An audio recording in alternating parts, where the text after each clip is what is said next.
بسم اللہ الرحمن الرحیم ولو أنهم أقاموا التوراة والإنجيل وما أنزل إليهم من ربهم لأكلوا من فوقهم ومن تحت أرجلهم منهم أمة مقتصدة وكثير منهم ساء ما يعملون لأكلوا یقیناً کھاتے من فوقهم اپنے اوپر سے ومن تحت أرجلهم اور اپنے پیروں کے نیچے سے۔ یہ آخرت کی بات نہیں ہو رہی، کہاں کی بات ہو رہی ہے؟ اسی دنیا۔ اگر آج اپنے آپ کو کامل ترین دین کا پیروکار کہنے والے خراب ہوئے بیٹھے دنیا میں، قصور اللہ نے یہی تو بتا دیا۔ یہ بھوک کیوں ہے، یہ افلاس کیوں ہے، سب کچھ کیوں ہے؟ کتاب خدا کو قائم نہیں کیا۔ اور جو میں بار بار کہا کرتا ہوں، کتاب خدا کو قائم کرنے کا پہلا سٹیپ کیا ہے؟ پہلے اس کو پڑھو تو صحیح، اور جو پہلے سے ڈھکوسلے ذہن میں بنا لیے ہیں، پہلے سے چیزیں سن کے ذہن میں جمع کی، ان کو سائڈ پہ رکھو۔ یہ جو کہہ رہا ہے پہلے اس کے تناظر میں باقی سب چیزوں کو دیکھو۔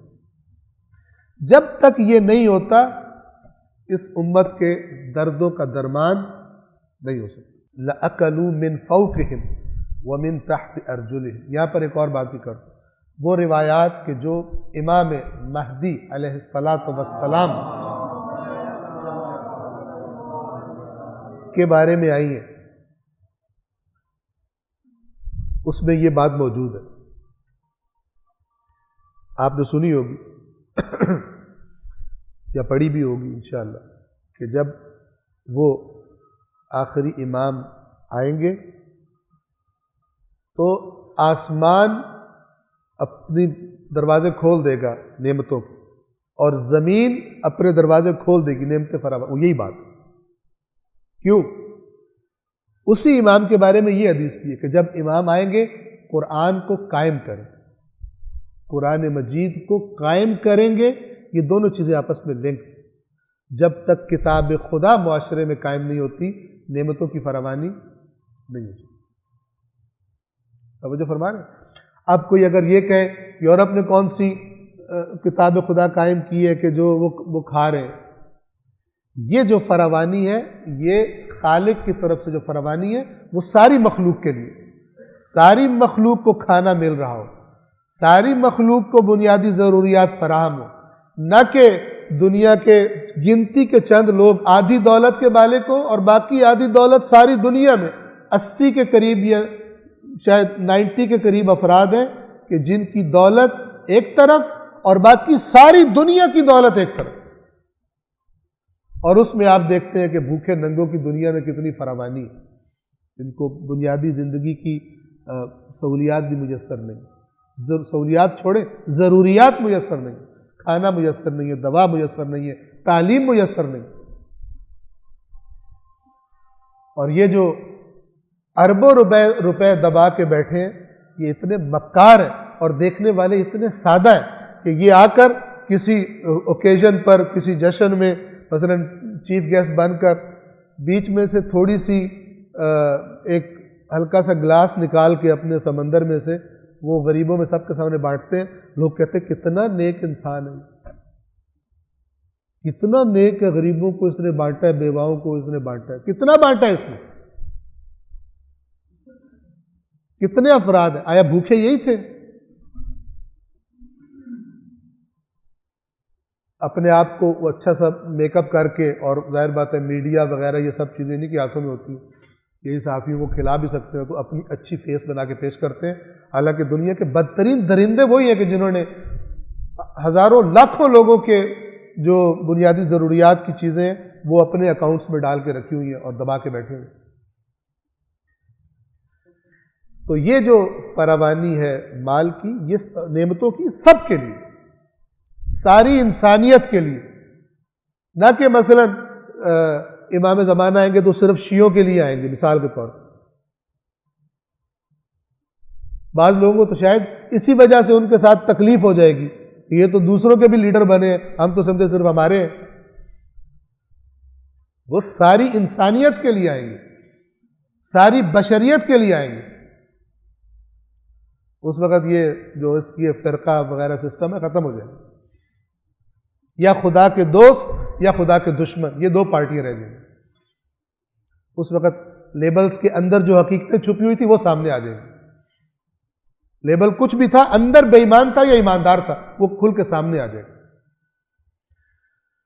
پس یہ جو آیت ہے قرآن کی، میں نے عرض کیا کہ آخری امام کے بارے میں ایگزیکٹلی یوں ہی ہے۔ ان کے زمانے میں جو کہا گیا، وہ ایک کہا گیا کہ وہ قرآن کو قائم کریں گے، اور دوسرا کہا گیا ہر چیز کی فراوانی ہوگی۔ یہ قرآن وہی بات بتا رہا ہے کہ یہ کس کے ساتھ ریلیٹڈ ہے؟ اللہ کی کتاب کے قائم کرنے کے ساتھ ریلیٹڈ ہے۔ اور اگر ہم چاہتے ہیں، ہم سب کو پارٹیسپیٹ کرنا چاہیے، اپنے بچوں، اپنے دوستوں، عزیزوں، شیعہ یا سنی، سب کو ترغیب دیں، لگائیں کہ اللہ کی کتاب کو پڑھیں، اللہ کی کتاب سے دین سیکھیں، صرف خطباء کے خطبوں پر اکتفا نہ کریں۔ انہوں نے جو کچھ دینا تھا امت مسلمہ کو، اس کا رزلٹ آپ دیکھ رہے ہیں، کیا کیا ہوا پڑا۔ اللہ کی کتاب کو اچھی طرح پڑھیں، سمجھیں، اس کے بعد اگر کوئی اس کے خلاف بولتا ہے اس سے بحث کرے، بات کرے کہ یہ خدا نے، اللہ نے یہ لکھا ہوا ہے، آپ دوسری بات کیوں کر رہے ہیں؟ بحث کر، تب دیکھیں کیسے سیدھے ہوتے ہیں۔ جب تک عوام، مسلمانوں کی عوام اس کتاب سے کٹی ہوئی ہے، قیامت کے دن بھی اللہ کے رسول کی شکایت کا سامنا کریں گے جو بہت خطرناک ہے۔ اس کے اوپر والی آیات یہ ہے کہ اس دن ظالم اپنے ہاتھوں پہ کاٹ رہا ہوگا، کاش میں نے رسول والا رستہ اپنا لیا ہو۔ اور یہ آیت پھر بتاتی ہے، فرقان کی آیت نمبر 30، کہ یہ کیوں ہاتھ پہ کاٹ رہا ہوگا؟ اس سے قرآن سے دور تھا، اور اللہ کا رسول کہے گا اے اللہ میری قوم نے قرآن چھوڑ دیا، اس لیے ہاتھوں پہ کاٹ رہے ہوں گے۔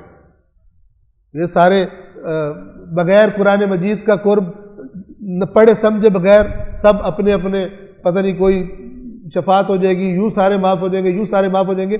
معاشرے کی حالت دیکھیں دین کے اس تصور کے بعد کہ مسلمانوں کی حالت کیا ہے۔ اگر یہ تصور صحیح ہوتا دین کا، جو آج مسلمان جس کو مثلا فالو کر رہے ہیں، ہر ایک اپنے مسلک میں الجھا ہوا ہے اور پتہ نہیں ہر ایک جنت کا ٹکٹ لے کے بیٹھا ہے، اگر یہ صحیح ہوتا تو یہ بات ہو رہی ہوتی، لَأَكَلُوا مِن فَوْقِهِمْ وَمِن تَحْتِ أَرْجُلِهِمْ، کھا رہے ہوتے سب، فراوانی ہوتی۔ فراوانی نہیں ہے، اس کا مطلب ہے کتاب خدا غائب۔ جب کتاب خدا غائب ہے تو پھر جو مرضی دھواں دھار تقریریں ہوتی رہے اور جو مرضی جنت جنت ہوتی رہے، حقیقت سے دور ہے۔ اگر یہ اہل کتاب تورات اور انجیل اور جو ان کے رب کی طرف سے ان کی طرف نازل ہوا ہے اسے قائم کر دیتے تو پھر اپنے سروں کے اوپر سے اور اپنے پیروں کے نیچے سے یقیناً کھاتے۔ منہم امۃ مقتصدہ، ان میں سے ایک جماعت میانہ رو ہے، اچھے۔ وَكَثِيرٌ مِّنْهُمْ، اور ان میں سے جو کثیر ہیں، بہت سارے، سَاءَ مَا يَعْمَلُونَ، کتنا برا ہے ان کا عمل جو یہ عمل کر رہے ہیں۔ اچھے لوگ بھی ہیں ان میں، میانہ رو ہے، بات کو دیکھتے ہیں، یعنی واقعاً اب موسیٰ والے دین پر ایماندار ہے، نیک ہے، عیسیٰ والے دین پر ایماندار ہے، نیک ہے، لیکن کثیر تعداد ان کی فاسق ہو۔ کبھی قرآن کہتا ہے فاسق، کبھی کہتا ہے ساء ما یعملون، بات ایک ہی ہے، کتنا برا ہے جو عمل یہ کر رہے ہیں۔ اللہ العلی العظیم۔